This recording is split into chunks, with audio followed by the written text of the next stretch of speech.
नमस्ते, बहुत बहुत स्वागत है आपका। आज हिंदी के प्रसिद्ध साहित्यकार और अपनी लेखनी से समाज में चेतना जगाने वाले मुंशी प्रेमचंद का जन्मदिन है। मुंशी प्रेमचंद वाराणसी के लम्ही गांव के रहने वाले थे। वाराणसी के पांडेपुर चौराहा से करीब 4 से 5 किलोमीटर दूरी पर लम्ही गांव स्थित है। तो आज हम लम्ही गांव में आए हैं। मेरे सामने जो आप तस्वीर देख रहे हैं ये मुंशी प्रेमचंद स्मृति द्वार है। इसी द्वार के रास्ते लम्ही गांव जाया जाता है। मुंशी प्रेमचंद की जयंती के मौके पर पिछले 3 दिनों से लम्ही गांव में कार्यक्रम का आयोजन हो रहा है। तो आज हम आपको मुंशी प्रेमचंद के गांव लिए चलते हैं।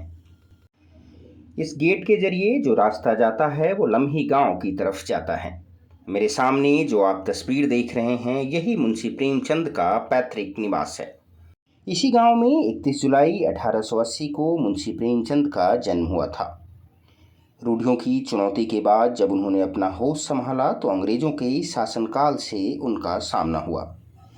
उन्होंने अपनी लेखनी से समाज के दर्द को शब्दों में पिरोया।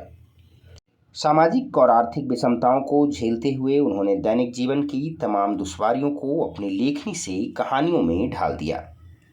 मुंशी प्रेमचंद ने इसी घर में लगभग 15 उपन्यास और 300 से अधिक कहानियों की रचना की। मुंशी प्रेमचंद की रचना पूस की रात, गोदान, ईदगाह, गबन, निर्मला, यह वो रचनाएं थी जो हर किसी के मन को बरवस ही छू जाती है। अपनी रचनाओं के लिए मुंशी प्रेमचंद ने ब्रिटिश हुकूमत की सजा भी भोगी मगर पीछे नहीं हटे। मुंशी प्रेमचंद ने कई दशक पहले जिन मुद्दों पर अपनी रचना लिखी थी उसकी प्रासंगिकता आज भी कायम है। मुंशी प्रेमचंद ने अपनी कहानियों में गवई संस्कृति, परंपरा, उपेक्षित और साधनहीन लोगों को महत्व दिया। फटे पुराने कपड़े पहनने वाले उनकी कहानियों के नायक रहे। गांव की गरीबी और संस्कृति को उन्होंने लोगों तक पहुंचाने का काम किया। वाराणसी के लम्ही गांव में डाककर्मी के घर जन्मे मुंशी प्रेमचंद ने साहित्य की नई इबारत लिखी। आज भी तमाम साहित्यकार और शोधार्थी उनके जन्मस्थली पहुंचते हैं और उनसे प्रेरणा लेते हैं। प्रेमचंद अपने वक्त के एक ऐसे मशहूर और मकबूल साहित्यकार थे जिनको हिंदुस्तान की आत्मा का लेखक भी कहा गया। इसकी वजह रही कि उनकी कहानियों में हिंदुस्तान के हर वर्ग के लोगों का दर्ज होना। प्रेमचंद ने किसानों से लेकर भारत की रंग बिरंगी संस्कृतियों तक को अपनी कहानियों का अहम हिस्सा बनाया। इस वीडियो में जो आप तस्वीरें देख रहे हैं वो प्रेमचंद के घर की है। प्रेमचंद का पैतृक घर वाराणसी के लम्ही में आज भी मौजूद है। उनके जयंती के मौके पर आम लोग इस घर को देखने पहुंच रहे हैं। अपनी रचनाओं में प्रेमचंद ने गुलाम भारत की जीवंत तस्वीर प्रस्तुत की है।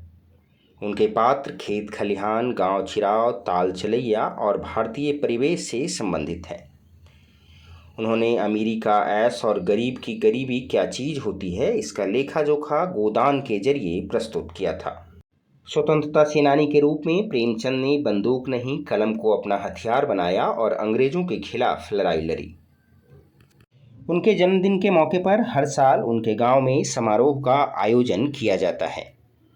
प्रेमचंद के शुरुआती जीवन की बात करें तो उन्होंने फारसी में अपनी शिक्षा ली थी। उसके बाद जीवन यापन के लिए अध्यापन का कार्य भी किया।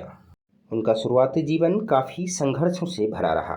जब वह सिर्फ 7 साल के थे तो उनसे माँ का आंचल छिन गया और 14 साल की उम्र पहुँचते पहुँचते सिर से पिता का साया भी उठ गया। सिर्फ 15 साल की उम्र में उनकी पहली शादी हुई लेकिन यह असफल रही। 1906 में उन्होंने दूसरा विवाह अपनी प्रगतिशील परंपरा के अनुरूप बाल विधवा शिवरानी देवी से किया, जिनसे उनके 3 बच्चे हुए। प्रेमचंद के हृदय में गरीबों और पीड़ितों के लिए भरपूर सहानुभूति थी। वह हमेशा साधारण गवई लिबास में रहते थे और जीवन का अधिकांश भाग उन्होंने गांव में ही गुजारा। इस वीडियो में फिलहाल इतना ही। धन्यवाद।